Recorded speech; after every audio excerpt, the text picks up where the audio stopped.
What is going on, guys? It's Mitch's Make Money. In today's video, we're going to be going over how to make money converting an analog device into a digital format. Without further ado, let's get right into the video. So, there are two main analog devices that come to mind when you are converting the digital. One of being is a VHS. VHS may seem very outdated. You'd be surprised how many people have VHS tapes laying around that want them converted into a file that they can store on their computer. So how would you do this? For a VHS tape, mind you, I'm going to be going over a second device that's analog that you can do this also with. But how you would do this is you would get a VCR and you would get a camcorder and a VHS tape to regular size VHS converter. So the smaller VHS tape's about this big, and then you would go ahead and buy a converter that converts it into the big VHS tape. So when you get multiple different sizes of VHS tapes, you have a camcorder which can, hold different kinds of tapes, and then you can have a VHS converter for a VCR. Either way, you're going to need all of the above and RCA cables. Once you have RCA cables coming from either the VHS or the camcorder, you get a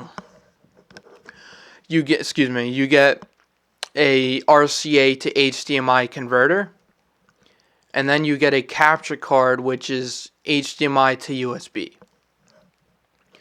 So you have RCA male going into the camera, RCA male going into an RCA female converter, which then goes from RCA to HDMI, and then you do HDMI female from the RCA converter, and you plug the HDMI into the HDMI capture card, which would be HDMI female to USB male.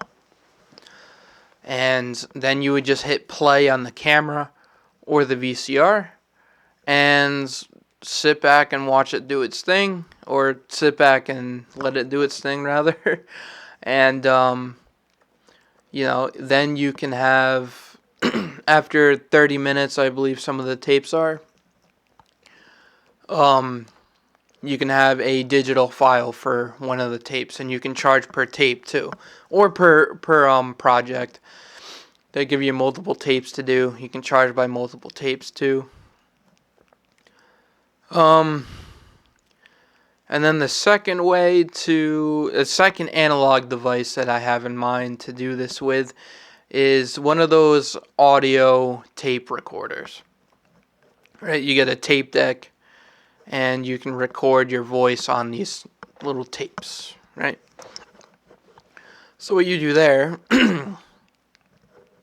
is you put the tape into a player, so into a tape deck, whether that be a little handheld or a radio, an old-fashioned radio from like the 2000s, or you get a stereo. Either way, you're going to want to plug in the tape to whatever it's compatible with, and you want to get headphones. You want to get you don't want to get headphones. You want to look for the headphone jack, and you want to get an aux cable, right? So when the tape is in the tape deck, you take the aux cable, you plug it into the headphones, which is the output. Then you take your end of the aux cable that the other end is now plugged into the headphones of the tape deck, and then you plug this end that you have over here that is free right now, that is not plugged into anything, and you take that and plug it into the microphone jack on your computer. Then what you would do is you bring up something called Audacity, and you would hit record on Audacity, rewind the tape back to factory setting where it's playtime 0, and you would hit play and let it play for the whole entire tape. Now look out, because there might be double-sided tape. It might be a double-sided tape, so you may have to flip the tape over and hit play again. But essentially you can charge for that too. Converting old tapes into an audio file which you can send through email, or put it on a DVD or a flash drive, So you can also do that with the videos, email it, upload it to cloud storage, share it, or put it on a flash drive. Be up to you and what the customer wants also, but that's exactly how I would do that. Thank you for watching. Have a good one. Peace.